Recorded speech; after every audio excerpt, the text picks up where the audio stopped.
The summer of 2022 going down literally and figuratively as a flop for Joe Biden. After falling off his bike in June, you remember that. It's become a spot you can search for, by the way, on Google Maps. The Where he fell off his bike? Yeah. Really? You can find the pin where he fell off his bike, and people are taking photos falling off their bike. X on that spot. Does everybody fall off while their bike is stationary? I've never seen it. That's the key. We're about to move, though, not be stationary, because we're going off the wall with the top 5 summer flops for the Biden administration.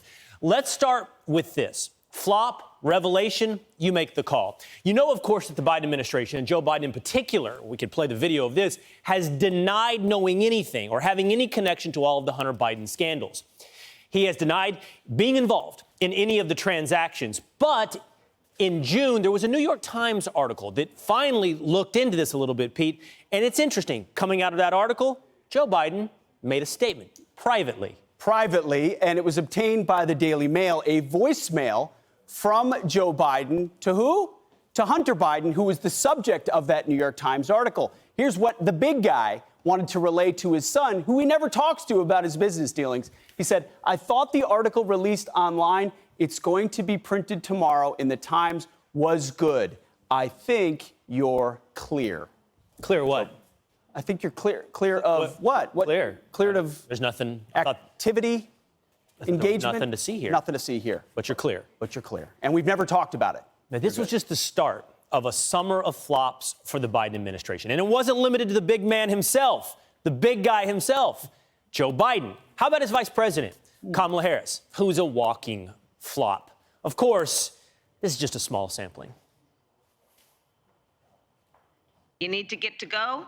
I need to be able to get where you need to go. We will work together and continue to work together to address these issues, to tackle these challenges, and to work together. Now, when we talk about our children, I know for this group, we all believe that when we talk about the children of the community, they are children of the community.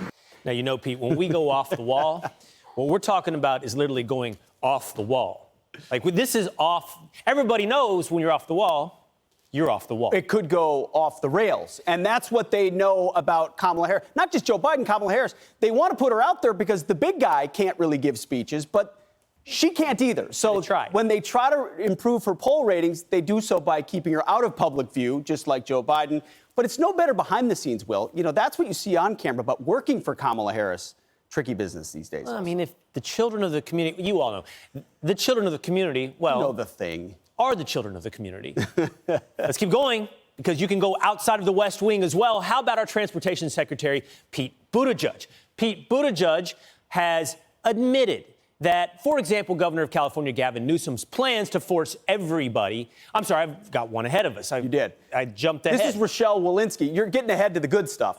Let's stay with this. Remember we had this whole, the China virus came and we dealt with it, and turns out the CDC is willing to revisit whether they did the right thing. The scary part is what they're going to revisit. Here's Walensky on that. I think we need to recognize that in our big moment, our performance didn't reliably meet the expectations of this country, and that's exactly why I called for this reset, why I called for this review.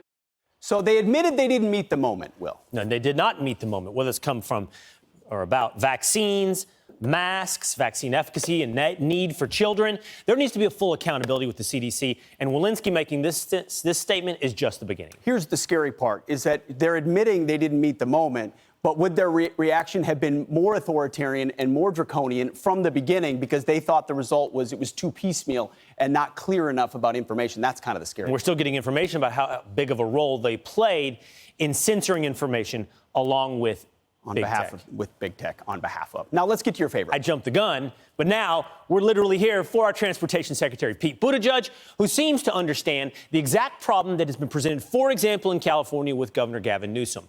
Hey, we understand there's problems with the electrical grid, but don't let that stop us from moving towards electrical vehicles.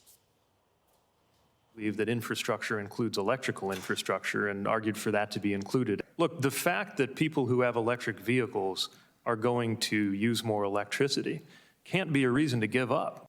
You can't give up. You're the problem if you're not willing to buy one of those that would cost you to the tune of $66,000 these days. And by the way, that cost is up from what it was just last year. Yeah.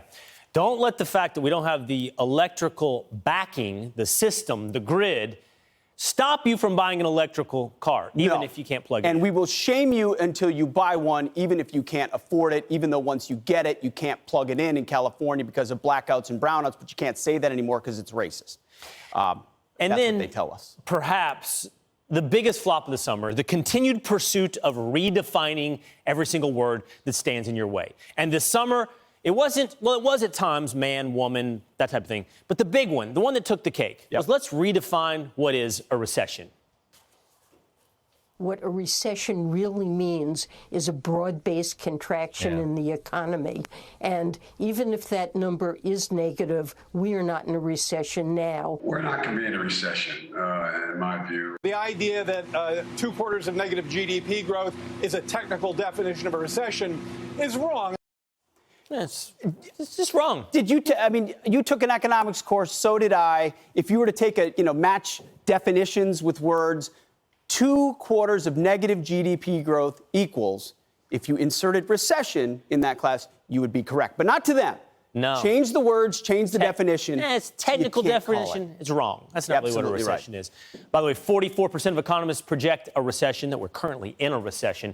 Look what's driving that. Inflation at 8.5% in July. Wages only up 5.2%.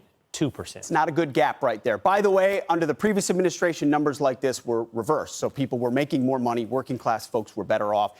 But don't tell these guys, because it's not in a recession. Top 5 greatest hits of the summer. The flops. Now, as you put away your flip-flops, we gave you the Biden flops. Rachel, That's all I got. Over to you.